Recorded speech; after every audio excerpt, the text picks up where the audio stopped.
Okay, તારું Mike mute કરી દેજે, વાંધો નહીં. કમ્પ્લીટ પ્રોસેસ પહેલા સમજી લઈએ. યુનિટ આપણે જે કરતા હતા એ જ બરાબર. સૌથી પહેલા તો યુએન એન્ટર યુનિટ. મારા યુનિટ્સ બધા અહીંયા ફીટ ઇંચમાં છે એટલે આર્કિટેક્ચર રાખું છું. પોઈન્ટ આફ્ટર 0, આરી સેન્ટર 0,0 અને 100 ફીટ, 100 ફીટ એટલું આપણે ટાઈપ કરી દઈએ. ઝેડ એન્ટર એ એન્ટર, આપણી સામે એક લિમિટ એરિયા આવી જશે. હવે લાઇન કમાન્ડથી હું વોલ બનાવીશ. અહીં રેક્ટેંગલ કમાન્ડનો હું યુઝ નહીં કરું. અગર તમારે કરવું હોય તો પછી એક્સપ્લોર તમારે કરવું પડશે, જે આપણે કાલે વાત થયેલી આઈ થિંક. લાઇન કમાન્ડ લઈએ એ બેટર છે. ક્લિક કરીએ. લાઇન સીધી બનાવવા માટે નીચેથી ઓર્થો મોડ ઓન કરીએ અથવા એની શોર્ટકટ F8 પ્રેસ કરી દઈએ. હવે હોરિઝોન્ટલી ઓર વર્ટિકલી ડાયરેક્શન્સ તમારે અહીંયા પહેલા પ્લાનમાં ચેક કરવાની કેટલી છે. અહીંયા 30 ફીટ છે, અહીંયા વર્ટિકલ 50 ફીટ છે. તો ત્યાં હોરિઝોન્ટલ લાઇન બનાવું તો ડાયરેક્શન આપી 30 ફીટ લઈ અને એન્ટર આપી દેવાનું. પછી કર્સરને નીચે ખસેડવાનું, ક્લિક નથી કરવાની બીકોઝ આપણે મેઝરમેન્ટ આપીએ છીએ. 50 ફીટ એન્ટર અને કર્સરને આ બાજુ હટાવું છું. 30 ફીટ એન્ટર, કર્સરને ઉપર લઈ જાઉં છું અને 50 ફીટ હું અગેન ટાઈપ કરી શકું છું. અથવા તો નીચેથી ક્લોઝ પર ક્લિક કરી દો તો last point to first point line એની જાતે ડ્રો થઈ જાય. બરાબર. અલ્ટિમેટલી મારે ફર્સ્ટ પોઈન્ટ પર એને ક્લિક કરાવડાવી હતી. તો આ રીતે મેં લાઇન કમાન્ડથી મેં આ એરિયા બનાવેલો છે. આ મારો પ્લોટ છે જે અહીંયા બતાવે છે 30 ફીટ બાય 50 ફીટ. આ મારી આઉટર વોલ છે. આઉટર વોલ જે મને આછા ગ્રે કલરમાં બતાવેલી છે એ આઉટર વોલ છે. આઉટર વોલની થિકનેસ અહીં આપણને દેખાય છે, જે અહીંયા સ્ટાન્ડર્ડ લેવામાં આવેલી છે 9 ઇંચીસ. બરાબર છે. તો હવે એના માટે કમાન્ડ લઈશું આપણે ઓ એન્ટર. ઓ એન્ટર એટલે ઓફસેટ કમાન્ડ. ઓફસેટ કમાન્ડમાં અહીંયા પૂછે છે ડિસ્ટન્સ. ડિસ્ટન્સ આપણે લખીએ 9 એન્ડ એન્ટર. ઇંચ નથી લખતો, રીઝન ઇઝ કે મારો યુનિટ ઓલરેડી ઇંચમાં સેટ છે. તો 9 એન્ડ એન્ટર પ્રેસ કરું. Select an object to offset. હવે મને જો 30 ફીટનું જે ડિસ્ટન્સ છે એ અને 50 ફીટનું જે ડિસ્ટન્સ છે એ ઓવરઓલ સાઇઝનું આપેલું છે. એની થિકનેસ જે છે એ 30 ફીટ બાય 50 ફીટના એરિયાની અંદર ગઈ છે. એટલા માટે હું ઓફસેટ જ્યારે લઈશ, સિલેક્ટ ઓબ્જેક્ટ જ્યારે કહે છે ત્યારે હું ઓબ્જેક્ટ સિલેક્ટ કરી અને ડાયરેક્શન જ્યારે ચૂઝ કરવાનું કહે છે પોઈન્ટ ઓન સાઇડ ઓફસેટ. તો જે સાઇડ ઓફસેટ જોઈતો એ સાઇડ ખાલી પોઈન્ટ ક્લિક કરો એવું કહે છે, પણ હું અહીંયા નીચે લઈશ. રીઝન આ કે 30 ફીટ બાય 50 ફીટના પ્લોટની અંદર છે એટલા માટે હું અંદર લઈશ. અહીંયા પણ અંદર લઈશ, અહીંયાથી પણ અંદર લઈશ. સિમ્પલ. હવે અહીંયા મારી પાસે જે આ કોર્નર્સ જેવા આવી રીતે ક્રિએટ થયા છે, બરાબર. એના માટે હું TR એન્ટર પ્રેસ કરીશ. વારંવાર ઝૂમ ઇન ઝૂમ આઉટ ના કરવું હોય તો માઉસમાં જે સ્ક્રોલર છે જે ફેરવવામાં આવે છે, બરાબર, બે સ્વિચની વચ્ચેનું, એને આપણે પ્રેસ કરી રાખીએ તો પેન આવે, જેનાથી આપણે વારંવાર ઝૂમ ઇન ઝૂમ આઉટ ના કરવું હોય તો એનાથી બચી શકીએ. તો TR એન્ટરથી કોઈ પણ ઓબ્જેક્ટ એના ઇન્ટરસેક્શન પોઈન્ટ કે નેક્સ્ટ રેફરન્સ સુધી ટ્રીમ થઈ જાય છે. ડિલીટ નથી થતું, એ ટ્રીમ થાય છે. TR એન્ટર, બરાબર. તો અહીંયા આ બધાને પણ ટ્રીમ કરું છું, જે પણ બધા લાઈનો ક્રોસ થાય છે. મેં અત્યારે કમ્પ્લીટલી ક્લીન એક જીઓમેટ્રી તૈયાર કરી જે વોલ જેવી દેખાય છે અહીંયા. હવે એસ્કેપ કરી દીધું, ટ્રીમ કમાન્ડ બંધ કર્યો છે. ફરીથી ઓ એન્ટર ઓફસેટ કમાન્ડ લઉં છું. રીઝન મારે અહીંયા યુટિલિટી એરિયા અને પાર્કિંગ એરિયા ડેવલપ કરવો છે, એટલા માટે મને બહારની દિવાલ મળી જાય. યુટિલિટી એરિયા ડેવલપ કરીશ તો એમાં મને બહારથી એરો આપેલો છે. અહીંયા તમે ધ્યાનથી જોશો તો દેખાશે કે આજે 6 ફીટની જે ડાયમેન્શન આપેલું છે એ ઉપરથી આપેલું છે, ઉપરની લાઇનથી આપેલું છે. જ્યારે ઓ એન્ટર ઓફસેટ લઈએ 6 ફીટ એવું હું ટાઈપ કરું છું તો હું ઉપરની લાઇનથી જે અહીંયા આપણને ઇન્ડિકેટ કરે છે અહીંયા ઉપર, એવી રીતે અહીંયાથી હું અહીંયા ઓફસેટ લઈશ. કમાન્ડને બંધ કરવો પડશે. રીઝન કેમ કે 6 ફીટ પછી મારે અહીંયા 8 ફીટનું કામ કરવું છે, તો ડિસ્ટન્સ બદલાય એટલે કમાન્ડ બદલાય. તો કમાન્ડને બંધ કરી એન્ટર પ્રેસ કરીને અથવા એસ્કેપ પ્રેસ કરીને સેમ કમાન્ડ ફરીથી જોઈતો હોય તો ઓ એન્ટરથી બાય શોર્ટકટ જઈ શકો છો, યા તો ખાલી એન્ટર મારી દો તો જૂનો કમાન્ડ ફરીથી આવી જશે. હું અહીંયા ટાઈપ કરું છું 8 ફીટ, જે પાર્કિંગનું મેઝરમેન્ટ છે એ મેં અહીંયા ટાઈપ કર્યું 8 ફીટ એન્ડ એન્ટર. આ બહારની વોલથી લેવાનું છે કેમ કે અહીંયા બતાવેલું છે. આપણે જાતે કોઈ પ્રકારે આમાં ડાયા થવાનું નથી. તો જે આપેલું છે અત્યારે આપણે કોપી કરતા શીખીએ છીએ. તો 6 ફીટ ઉપરથી 8 ફીટ સાઈડ પરથી આપણને બંને લાઈન મળી ગઈ છે, પણ બંને લાઈનને પણ પોતાની કંઈક થિકનેસ છે જેનાથી એ વોલ જેવી દેખાય. તો અહીંયા એ પણ આઉટર વોલ જ છે, તો એને પણ 9 ઇંચનો અહીંયા આપણે થિકનેસ આપીશું. તો ઓ એન્ટર ફરીથી લઉં છું, 9 એન્ડ એન્ટર મીન્સ 9 ઇંચનો ઓફસેટ લીધું. અને નીચે લેવું કે ઉપર લેવું? ઓબ્વિયસલી નીચે. રીઝન 6 ફીટ અહીંયાથી અહીંયા સુધી હતું, ત્યાર પછી વોલ થિકનેસ છે. એવી રીતે 8 ફીટ અહીંયાથી આ લાઈન સુધી છે, પછી વોલ થિકનેસ છે. એટલા માટે જ્યાંથી આવ્યા ત્યાં રિટર્ન નહીં જવાનું. હું આ લાઈનથી આ ડાયરેક્શનમાં આવ્યો તો હું ઓફસેટ ફરીથી એ જ ડાયરેક્શનમાં લઈશ, રિવર્સ નહીં આવું. એસ્કેપ આપું છું, TR એન્ટર. ટ્રીમ કરું છું, અહીંયા દિવાલ નથી તો પહેલા એ ટ્રીમ કર્યું, પછી કોર્નર ટ્રીમ કરીએ. ટ્રીમમાં કંઈક નિયમ છે એવું સમજીને ચાલો તો પણ ચાલશે. જેમ કે સૌથી પહેલા શું બનાવો છો, કયો એરિયા બનાવો છો એ પ્રમાણે પહેલા ટ્રીમિંગ કરી દેવાની વોલ. પછી કોર્નર્સની સાફ સફાઈ કરવા જવાનું, પછી એક્સ્ટ્રા વસ્તુને સિલેક્ટ કરીને ડિલીટ કરી દેવાની, કેમ કે ત્યાં તો લાઈન હતી નહીં ને. હવે અહીંયા આપેલું છે બેડરૂમ 10 ફીટ બાય 12 ફીટ. જ્યારે આવી રીતે લખીને આપે ને ધેટ મીન્સ ઇન ડાયમેન્શન આપણને જોઈતું હોય. કેવી રીતે ઇન ઓફસેટ લઉં છું 10 ફીટ એન્ટર કરું છું તો હું આ લાઈનથી લઈશ. ત્યાંથી 10 ફીટનો આ ઓફસેટ મળી ગયો. કમાન્ડ બંધ કરીશ, ફરીથી કમાન્ડ લાવીશ, 12 ફીટ એવું ટાઈપ કરું છું, વર્ટિકલ 12 ફીટ મને મળી ગયું.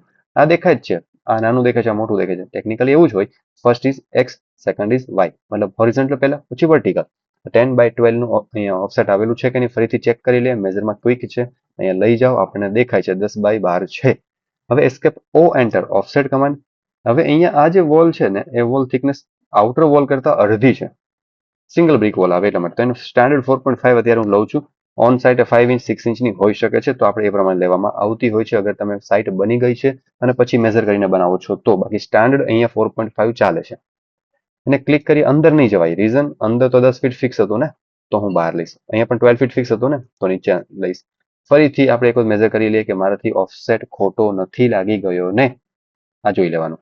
આટલું થયા બાદ એસ્કેપ કમાન્ડ કરું છું, એસ્કેપ TR એન્ટર ટ્રીમ. હું આ વોલ ટ્રીમ કરું છું, અહીંથી આ ટ્રીમ કરું છું, અહીંયાથી આ વોલની કનેક્ટિવિટી ટ્રીમ કરું છું, અહીંથી આ કોર્નર ટ્રીમ કરી દઉં છું. આ લાઈને પણ ટ્રીમ કરી શકું છું, પણ હું નહીં કરું. રીઝન, આ વોલ અહીંયા સીધી જતી હોય ને એવું લાગે છે. જો લાગતું હોય તો હોય જ, કેમ કે 1-2 ઇંચ માટે કોઈ આખી વોલ નહીં, કોઈ અલાઇનમેન્ટ નહીં બદલી નાખે, ક્યારેય નહીં બદલે.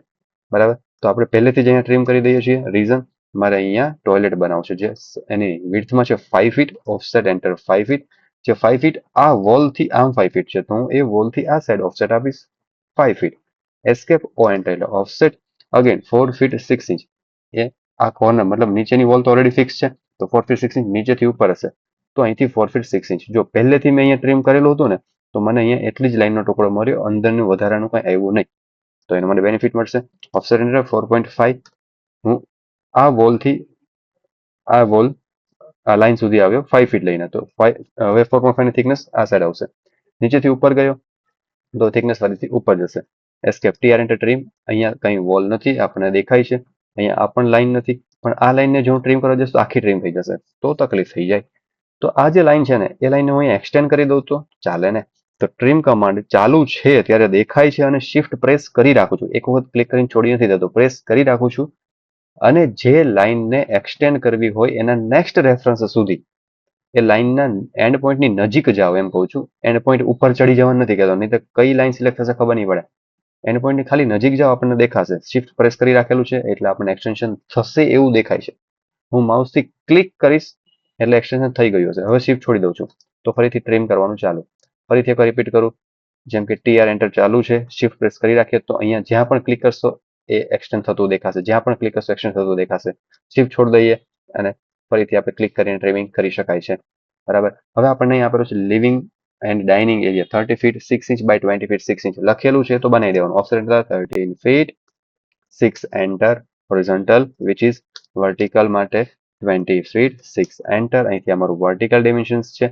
અહીંયા જો આ દિવાલ 20 ફીટ 6 ઇંચ એટલે આ વોલ મળી, 13 ફીટ 6 ઇંચ એટલે મને આ વોલ મળી. હજુ આ વોલનું શું, એના માટે આ વોલ પહેલા કમ્પ્લીટ કરવી પડે. ત્યાંથી આપણે 6 ફીટ 6 ઇંચનું ડાયમેન્શન આપેલું છે, પણ સપોઝ આ ના આપ્યું હોત ને તો પણ આપણે આ વોલ લઈ શકીએ. હાવ, આ 3 ફીટ દેખાય છે, લેન્ડિંગ, આ સ્ટેપ્સ છે, આ 1 બાય 1 એના બધા સ્ટેપ છે, આ લેન્ડિંગ છે. તો આપણને લેન્ડિંગ ડિસ્ટન્સ અહીં આપેલું છે 3 ફીટ, આ પણ 3 ફીટ છે, તો વચ્ચે જે આપેલા છે 1 1 1 1 1 ના છે એવું કોણ કહે છે, અહીંયા ઇન્ડિકેટ કરેલું જ છે. તો આ 3 ફીટ, આ 3 ફીટ 6 7 8 9 10 11 12 13 એન્ડ 14, ટોટલ 14 ફીટ અહીંયા સ્પેસ છે ટોયલેટની વોલથી આ આઉટર વોલ સુધી. તો હું અહીંયા એક કામ કરું, ઓફસેટ એન્ટર 14 ફીટનો ઓફસેટ હું અહીંયાથી પહેલેથી જ આપી દઉં, બીકોઝ આ વોલ અને આ વોલ 9 ઇંચની વોલ મને દેખાય છે, એટલે ત્રણનું એક સાથે કામ થઈ જાય એટલા માટે. ઓ એન્ટર 9 એન્ડ એન્ટર. ઉપરથી નીચે આવેલો, હું અગેન નીચે જઈશ. આ સાઈડથી આ બાજુ ગયેલો, ફરીથી આ બાજુ જઈશ. ઉપરથી નીચે આવેલો, ફરીથી આ બાજુ જઈશ, નીચે જઈશ. Escape TR enter. અહીંયા ટ્રીમ કમાન્ડ કામ નહીં લાગે, શિફ્ટ કરવું પડશે. ખાલી ટ્રીમ નહીં, એમાં શિફ્ટ પ્રેસ કરી રાખીએ તો એક્સટેન્ડ થશે. આ લાઈન એક્સટેન્ડ કરી, આ લાઈન એક્સટેન્ડ કરી, આ લાઈન એક્સટેન્ડ કરી, શિફ્ટ છોડી દઉં છું. આ ટ્રીમ થઈ ગયો. આને ટ્રીમ, એક્સટેન્ડ, ટ્રીમ. હવે આ વોલનો વારો, એક્સટેન્ડ એક્સટેન્ડ એક્સટેન્ડ થઈ ગયો. આને પણ એક્સટેન્ડ, આ નીચે ટ્રીમ, આ પણ ટ્રીમ. બીકોઝ આ એન્ટ્રી એરિયા છે તો ત્યાં દિવાલ નહીં આવે, વોલ્સ નહીં આવે ને, એટલા માટે. આને પણ એક્સટેન્ડ. તો મારી આ વોલ અહીંથી આમ આવી, આ બાજુ ટર્ન થઈ ગઈ, આ બાજુ ટર્ન થઈ ગઈ. અહીંયા આપણને દેખાય જ છે, જો આ ડાર્ક ગ્રે વોલ અહીંયાથી આમ ગઈ અને અહીંથી આમ ગઈ. આ કમ્પાઉન્ડ વોલ છે જેની હાઇટ ઓછી હશે એટલા માટે વચ્ચે અહીંયા લાઇન સેગમેન્ટ બતાવેલો છે કે આ ઓછી હાઇટ છે, આની વધારે હાઇટ છે. તો આવી રીતે આપણે અહીંયા પ્રોપર વોલ લેઆઉટ ક્રિએટ કરી શકીએ. હવે એ વોલ લેઆઉટ જે છે એ ગ્રાઉન્ડ ફ્લોરનું છે.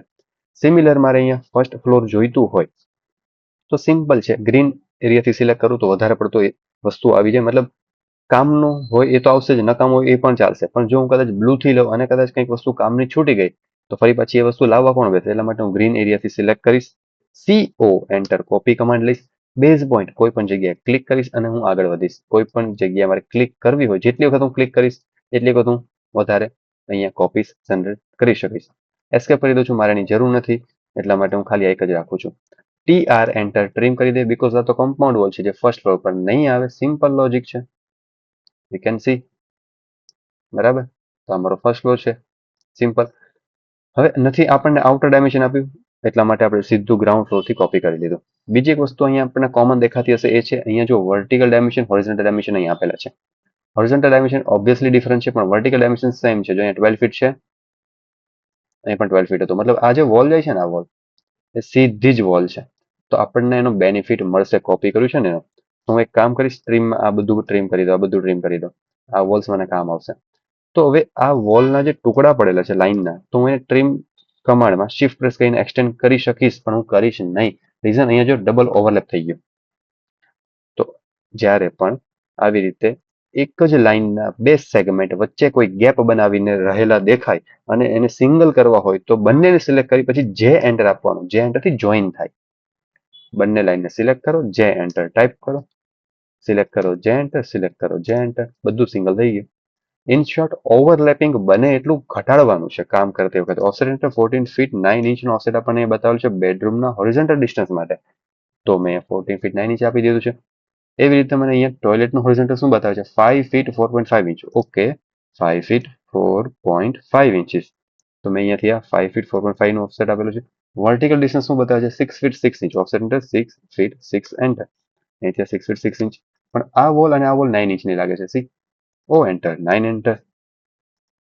અહીંથી હું ડાયરેક્ટલી આને 9 લઈ લો. ના ફાવતું હોય તો પહેલા ટ્રીમ કરતા જવું, પછી બનાવતા જવું. મેં એક સાથે બધું બનાવી દીધું. શિફ્ટનો યુઝ કરીને એક્સટેન્ડ પણ કરું છું ત્યાં સાથે સાથે. ટ્રીમ અને એક્સટેન્ડ, અહીંયા પણ ટ્રીમ, સિમ્પલ. અહીંયા વર્ટિકલ 14 ફીટ છે. સી, આપણે અહીંયા 14 ફીટ કાઉન્ટ કરેલું, તો અહીંયા 14 ફીટ ઓલરેડી આપેલું છે. ધેટ મીન્સ આ વોલ સીધી જ છે ડાયરેક્ટ અહીંયા. તો હું કંઈ નહીં કરું, સીધી એક્સટેન્ડ કરી દઈશ. અહીંયા કોણ મહેનત કરે ખાલી ખોટી. Escape, simple, erase. તો બાલ્કનીમાં વોલ નથી હોતી, આપણે વોલ નથી બનાવવી. સિમ્પલ, અહીંયા પણ બાલ્કની હતી, અહીંયા એન્ટ્રી એરિયા, તો આ બધી જગ્યાએ વોલ આપણે નથી બનાવી. હવે બીજી એક વસ્તુ છે, અહીંયા સ્ટેર્સ બનાવવા છે. તો મને અહીંયા ટ્રેડ્સ દેખાય છે. ગુજરાતીમાં કહે તો ટપ્પા, બરાબર, ઇંગ્લિશમાં કહે તો ટ્રેડ્સ.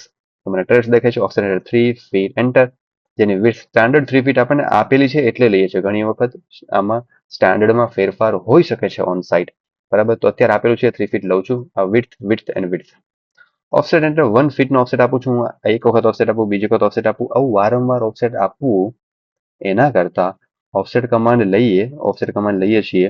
1 ફીટ ટાઈપ કરીએ, જ્યારે ડિસ્ટન્સ ટાઈપ કરીએ, ઓબ્જેક્ટને પિક કરીએ, પણ ક્લિક નથી કરતો, જસ્ટ પિક કર્યો છે. જો હજુ ઓફસેટ થયો નથી, આઈ કેન સી ધેટ, ઉપર કે નીચે એવું ડાયરેક્શન આપણને પૂછે છે. તો એ સમયે આપણને બીજું પણ પૂછે છે, મલ્ટિપલ કરવું છે તો લઈએ, ચલો મલ્ટિપલ પર ક્લિક કરી દઈએ. પછી જસ્ટ ડાયરેક્શન પિક કરો કે નીચેની ડાયરેક્શન. ઓકે, હવે કર્સરને એ દિશામાં રાખી ખાલી click click click click click click click click કરતા રહો, એ જાતે બનતું જશે. બહાર એક એક્ઝામ્પલ આપી દઉં. આ લાઈન છે, offset enter, whatever distance type કરો, એક ક્લિક કરો. પણ જો હું ક્લિક કરી દઈશ ને તો પછી મલ્ટિપલ ઓપ્શન નહીં આવે. હું એને પિક કરું છું ત્યારે મને મલ્ટિપલ ઓપ્શન દેખાય છે. મલ્ટિપલ પર ક્લિક કરી દઈશ. હું ખાલી ઉપર કે નીચે ડાયરેક્શન રાખીશ અને ખાલી click click click click click click કરતો જઈશ, મલ્ટિપલ ઓપ્શન મારી સામે આવી જશે. તો સ્ટેટ્સ બનાવવામાં ખૂબ જ ઉપયોગી આ વસ્તુ. વારંવાર તમારે કંઈ કામ કરવું હોય તો કરી શકો આ રીતે. અને ટ્રીમ કરું છું, અહીંયાથી આટલું મને ટ્રીમ જોઈએ છે, આની પણ જરૂર નથી. આનો ઇરેઝ કરું છું. અહીંયા ઓફસેટ આપું છું 3 ફીટનો ઓફસેટ. અહીંથી આને હોરિઝોન્ટલ ઓફસેટ આપું છું. આ એક્સ્ટ્રા ટ્રીમ, અહીંયા મને 3 જ સ્ટેપ જોઈએ છે. આઈ કેન સી 3 જ સ્ટેપ જોઈએ છે. આ પણ ટ્રીમ, બાકીનું ઇરેઝ. આવી ગયું આટલું. હવે મારી સામે 3 ફીટ અને 1 ફીટ પર જ બધી કેલ્ક્યુલેશન છે. તમને જેમ યોગ્ય લાગે તેમ તમે તમારી રીતે બનાવી શકો છો. અહીં સિંગલ લાઇનના પણ ઓફસેટ આપી શકો છો. મેં મલ્ટિપલ લાઇનના ઓફસેટ આપેલા છે તમારી ઈચ્છા પ્રમાણે. હવે હું આ ખાલી સ્ટેર્સને સિલેક્ટ કરું છું અને ઓલવેઝ સ્ટેર્સ, આઉટર વોલ કે જે વસ્તુઓ કન્ટિન્યુઅસલી કોઈ પણ એક floor to second floor, third floor, એવી રીતે ફ્લોર બાય ફ્લોર કન્ટિન્યુઅસલી પોતાનું પ્લેસમેન્ટ ચેન્જ ન કરતી હોય એ દરેક વસ્તુઓને કોપી જ કરવાની હંમેશા. તો એક સ્ટેર એમાંની જ વસ્તુ છે ને, CO એન્ટર કોપી કરીએ છીએ. તમારી પાસે શું છે અહીંયા, અહીં ખાલી જગ્યા છે, અહીંયા તમે સ્ટેર બનાવી છે, તો હું આ પોઈન્ટ પકડી અને આ પોઈન્ટ પર લઈ જઈશ. બેઝ પોઈન્ટ શું છે એ આપણે કોપી કમાન્ડમાં શીખેલા, બરાબર. તો પ્રોપરલી પોઈન્ટ ટુ પોઈન્ટ અહીંયા આપણી સામે આવેલું દેખાય છે. તો આવી રીતે આપણે અહીંયા પ્લાન્સ બનાવી શકીએ છીએ. તમારી પાસે અહીંયા ઘણા બધા રેફરન્સ પ્લાન આપેલા છે, બરાબર. કોઈ પણ પ્લાનમાં કંઈક નાની મોટી મિસ્ટેક્સ હોય તો તમારે એડજસ્ટ કરી લેવાની છે. એડજસ્ટ કેવી રીતે કરવી એનો નિયમ છે એ કે વોલ્સ સીધી રહેવી જોઈએ. અહીંયા કોઈ લિવિંગ રૂમ છે, અહીંયા ટોયલેટ નીચે બેડરૂમ છે, બરાબર. હવે આ બધું મેઝરમેન્ટ કરતા કરતા નીચેની વોલ, આ વોલ 1 ફૂટ ઉપર કે નીચે આવે તો સમજી લેવાનું એ નથી કરવાનું, આપણે સીધી કરી દેવાની છે. સિમ્પલ, બરાબર. હવે અહીંયાથી આ ટોયલેટ બનાવો છો, બેડરૂમ બનાવો છો, તમે આ બેડરૂમનું હોરિઝોન્ટલ 15 ફીટ આપેલું છે, પણ આ વોલ આની સાથે નથી મેચ થતી, કરી દેવાની. કેમ કે અહીંયા બીમની ગ્રીડ હોય, ગ્રીડ પ્રમાણે જ વોલ હોય, તો આપણે વોલ્સને સીધી કરી દેવાની. આ મારા પ્લાનમાં મિસ્ટેક્સ મેં જાતે કરીને રાખેલી છે, તો તમે થોડુંક એવી રીતે સોલ્વ કરતા થાવ એટલા માટે મેં રાખેલી છે મિસ્ટેક્સ. તો આમાં પ્લાન નંબર 1 છે એ તમને ઇઝી પડશે થોડો અત્યારે. દેન આફ્ટર આ પ્લાન નંબર 4 છે એ તમને થોડો ઇઝી પડશે. આમાં વોલ થિકનેસ 6 ની છે બધી ઓવરઓલ, જો અહીંયા લખેલું છે. તો ઘણી વખત આવું ઇન્ડિકેટ પહેલેથી કરી દીધું હોય તો ડેટા વાંચવાનો પહેલા જોવાનો, દેન આફ્ટર બધું ફાઇનલ કરવાનું. આમાં બધી જ વોલ 9 ઇંચની છે, હું કહું છું, આમાં લખેલ નથી ક્યાંય, પણ હું કહું છું, બરાબર. તો આ વોલ, આ જે થિકનેસ આપેલી છે આ બંને ફ્લોરની પ્લાન નંબર 5 માં, બરાબર. તો ટ્રાય કરો plan number 1, plan number 4, plan number 5. આમાં ખાલી વોલ્સ બનાવો અને ફાઇલ્સને સેવ કરો. નેક્સ્ટ આપણે શીખીશું આની અંદર ડોર, વિન્ડો અને ફર્નિચર કેવી રીતે ડાયરેક્ટલી પ્લેસમેન્ટ થાય એના વિશે.